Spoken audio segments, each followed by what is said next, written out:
Today we will discuss about present continuous tense.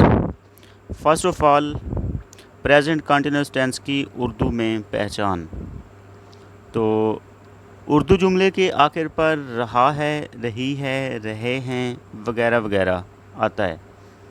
इसका ये मतलब है कि अगर हमने उर्दू जुमले को देखकर अंदाज़ा लगाना हो कि ये वाला सेंटेंस प्रेजेंट कंटिन्यूस टेंस का है या नहीं, तो हम उसके आखिर में देखेंगे। अगर आखिर पर रहा है, रही है, रहे हैं वगैरह वगैरह इनमें से कोई आता हो तो इसका मतलब है कि वो सेंटेंस हमारा प्रेजेंट कंटिन्यूस टेंस का होगा।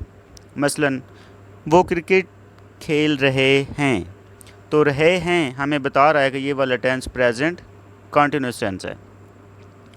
मैं लाहौर जा रहा हूँ, रहा हूँ से हमें अंदाज़ा हो गया है कि ये वाला फ़िक्रा प्रेजेंट कंटिन्यूस टेंस का है। वो बर्तन धो रही है से हमें पता चल गया है कि ये वाला सेंटेंस हमारा भी प्रेजेंट कंटिन्यूस टेंस का है। उसके बाद नेक्स्ट हमारे पास है फार्मूला या स्ट्रक्चर। फार्मूला या स्ट्रक्चर इसका क्या मतलब है? जैसे कि हमारे पास मैथमेटिक्स में फार्मूला होता है, उसमें हम वैल्यूज़ पुट करते हैं तो हमारा क्वेश्चन सॉल्व हो जाता है। In the same way English में भी फार्मूला होता है, उसके अंदर हम लगाते जाते हैं तो हमारा पूरा का पूरा सेंटेंस जो है वो कंप्लीट हो जाता है। यानी वो हमारा स्ट्रक्चर या हमारा फार्मूला क्या है? प्रेजेंट कंटिन्यूस टेंस में हमारा फार्मूला होता है सबसे पहले सब्जेक्ट, उसके बाद एच वी मतलब हेल्पिंग वर्ब, उसके बाद वर्ब की first form plus I N G. तो प्रेजेंट कंटिन्यूस टेंस में आई एन जी वाली फॉर्म यूज़ होती है और एंड पे क्या यूज़ हो रहा है? ऑब्जेक्ट। तो एक बात याद रखनी है कि आई एन जी वाली फॉर्म, आई एन जी जब भी वर्ब के साथ इस्तेमाल होता है, यूज़ होता है, तो वो हमेशा फर्स्ट फॉर्म ही होती है। अब इसमें एच वी यानी हेल्पिंग वर्ब कौन कौन सा होगा? तो प्रेजेंट कंटिन्यूस टेंस में हेल्पिंग वर्ब इज़, आर या एम यूज़ होता है। इन तीनों में से कोई एक हेल्पिंग वर्ब इस्तेमाल होगा। अब नेक्स्ट हमारे पास क्वेश्चन ये बनता है कि इज़, आर या एम इनमें से हम सेलेक्ट कैसे करेंगे? हमें पता कैसे चलेगा कि हम इज़ लगाएं, आर लगाएं या एम लगाएं? तो ये डिसीजन करने के लिए, ये फ़ैसला करने के लिए कि इन तीनों में से हेल्पिंग वर्ब में से कौन सा हेल्पिंग वर्ब इस्तेमाल होना है, तो इसके लिए हम क्या करते हैं? अपने सेंटेंस के सब्जेक्ट को देखते हैं। सब्जेक्ट के मुताबिक हमने डिसीजन करना होता है। अगर हमारे पास सब्जेक्ट ही, शी, इट या सिंगुलर नाउन हो तो हमने इज़ लगाना है। और अगर हमारे पास हमारे सेंटेंस के अंदर सब्जेक्ट वी, यू, दे या प्लूरल नाउन हो तो फिर हमने और इस्तेमाल करना होता है। और अगर सब्जेक्ट आई हो तो उसके साथ एम का इस्तेमाल किया जाता है। नेक्स्ट हम चलते हैं एग्जाम्पल्स की तरफ। He is eating mangoes. अब यहाँ पे ही था तो ही के साथ हमने इज़ लगाया।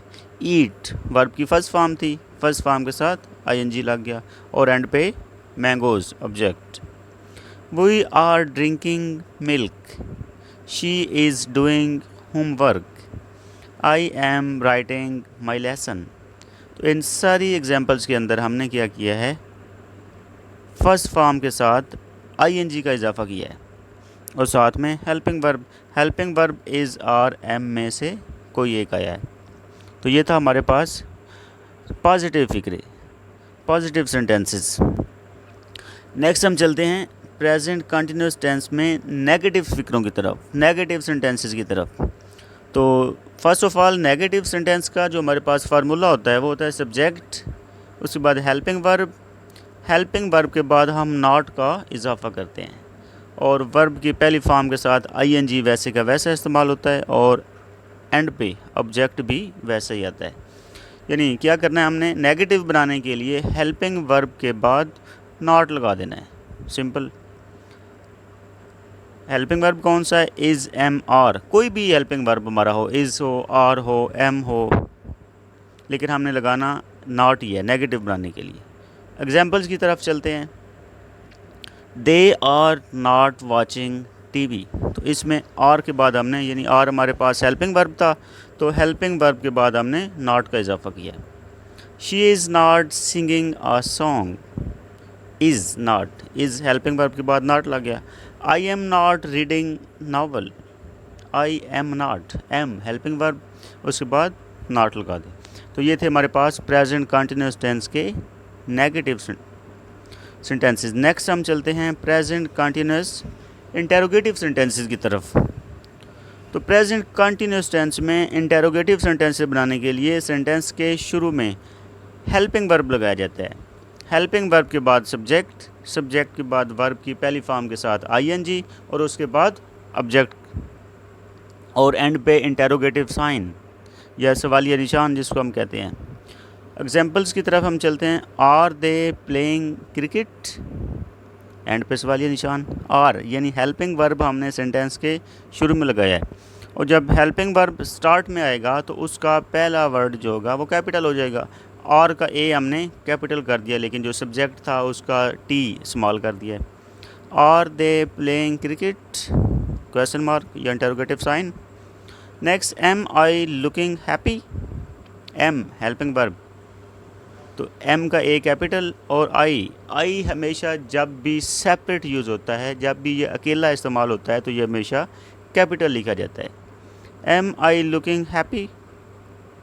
नेक्स्ट हमारे पास है is he watching TV.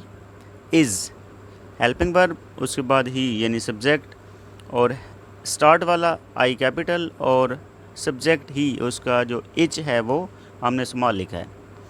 Is he watching TV, interrogative sign. तो ये था हमारे पास प्रेजेंट कंटिन्यूस टेंस। इस रिलेटेड अगर आपके माइंड में कोई क्वेश्चन आता है तो वो आप वहाँ पे कमेंट सेक्शन में पूछ सकते हैं। और अगर आपने अभी तक चैनल सब्सक्राइब नहीं किया तो आप हमारा चैनल जो है वो उसको सब्सक्राइब कर दें, ताकि आपको हमारी नेक्स्ट आने वाली वीडियो जो है वो मिलती रहें।